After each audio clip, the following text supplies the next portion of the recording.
আলহামদুলিল্লাহ রাব্বিল আলামিন والصلاة والسلام على سيد المرسلين وعلى آله وصحبه أجمعين। বাংলাদেশ জামাত ইসলামী ঐতিহ্যবাহী চট্টগ্রাম মহানগরী কর্তৃক আয়োজিত 28শে অক্টোবরের নৃশংস পাশবিক রক্তাক্ত ট্র্যাজেডিকে সামনে রেখে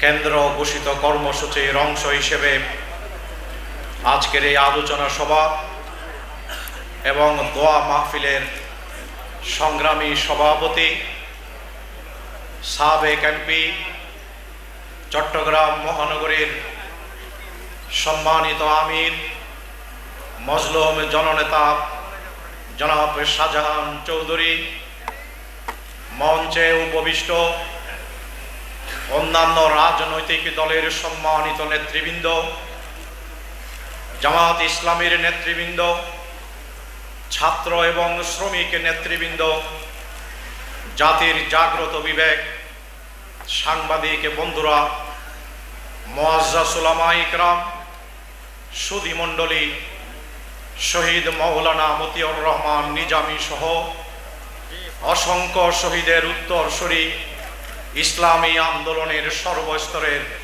কর্মী ভাইরা, আসসালামু আলাইকুম ওয়া রাহমাতুল্লাহি ওয়া বারাকাতুহু।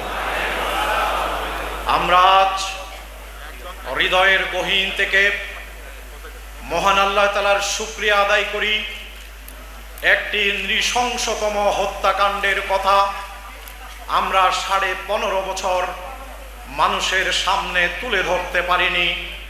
মহান রব 5ই আগস্টের সেই রক্তাক্ত গণবিপ্লবের মধ্য দিয়ে আমাদের জন্য কথা বলার সেই পরিবেশ তৈরি করে দিয়েছেন, আলহামদুলিল্লাহ। 28শে অক্টোবর এই বাংলাদেশকে গণতান্ত্রিক ধারা থেকে চিরতরে বিচ্যুত করে ফ্যাসিবাদী শাসনের পথ উন্মুক্ত করার জন্য সংগঠিত করা হয়েছিল।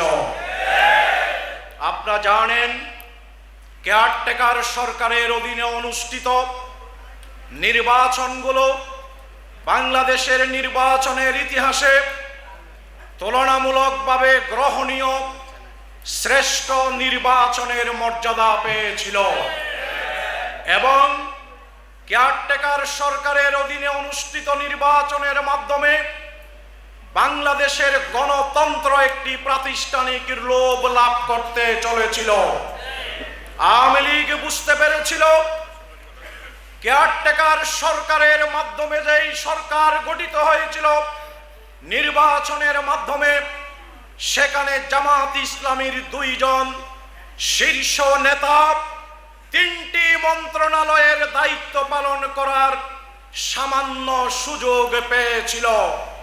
আমাদের এই 3টি মন্ত্রণালয়, 2 জন মন্ত্রী 5 বছর দায়িত্ব পালনের মাধ্যমে গোটা দুনিয়ার কাছে প্রমাণিত করেছে তারা দুর্নীতির সাথে, স্বজনপ্রীতির সাথে সম্পৃক্ত ছিল না।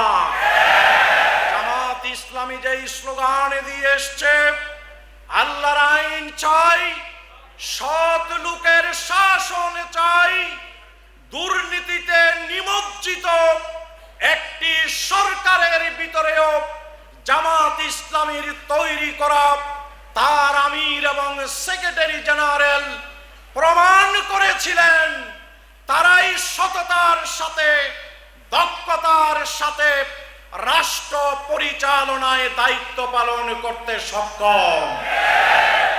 এইভাবে যদি বাংলাদেশ গণতান্ত্রিকভাবে সামনের দিকে অগ্রসর হয়, আওয়ামী লীগ এবং আল্লাহর দ্বীনের শত্রুরা বুঝতে পেরেছিল এদেশের মানুষ ফাইনালি ইসলামকে গ্রহণ করবে।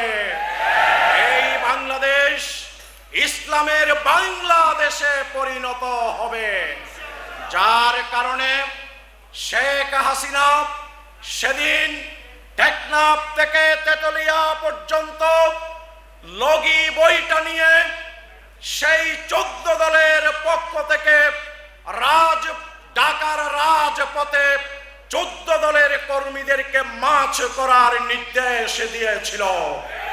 তাদের টার্গেট ছিল শান্তিপূর্ণভাবে জোট সরকারের মেয়াদ শেষে ক্ষমতা হস্তান্তর করা হবে। শেষ দিনে জামাত ইসলামী আয়োজিত সেই পল্টনের শান্তিপূর্ণ সমাবেশে লগি বইটা নিয়ে তারা ঝাঁপিয়ে পড়েছিল। তাদের টার্গেট ছিল আমাদের নেতৃবৃন্দকে হত্যা করা। কিন্তু ইসলামী আন্দোলনের কর্মীরা সেই বদরের চেতনা ধারণ করে, উহুদের চেতনা ধারণ করে নেতৃবৃন্দের চতুর্দিকে মানব ঢাল রচনা করে আল্লাহর সাহায্যে তাদেরকে রক্ষা করেছিলেন। আপনারা দেখেছেন বিশ্ব বিবেক বিস্মিত হয়েছে যেভাবে একটি বিষধর সর্পকে নির্মমভাবে পিটিয়ে হত্যা করা হবে না, তার চেয়েও নৃশংসতার সাথে লাঠি দিয়ে পিটিয়ে পিটিয়ে আমার ভাইকে হত্যা করে লাশ হিসেবে রাজপথে শুধু ফেলে রাখেনি, এই মৃত ব্যক্তির উপর উঠে সেখানে ওই পাষণ্ডরা নাচানাচি করেছিল।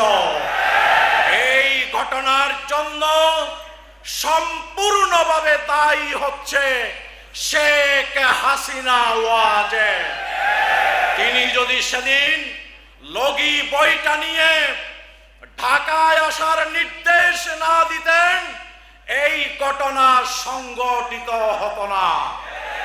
আমরা পরিষ্কার করে বলতে চাই, শেখ হাসিনা হচ্ছে বাংলাদেশের রাজনীতিতে, খুনের রাজনীতিতে চ্যাম্পিয়ন। শেখ হাসিনা হচ্ছে দুর্নীতিতে চ্যাম্পিয়ন। শেখ হাসিনা হচ্ছে লুটপাটের চ্যাম্পিয়ন। শেখ হাসিনা হচ্ছে বাংলাদেশের বিরোধী দলের নেতা কর্মীদেরকে হত্যা করার ক্ষেত্রে চ্যাম্পিয়ন। শেখ হাসিনার বাংলাদেশে শুধুমাত্র একটি জায়গায় সামনের দিনে জায়গা হবে, সেটি হলো ফাঁসির মঞ্চেই তার জায়গা হবে।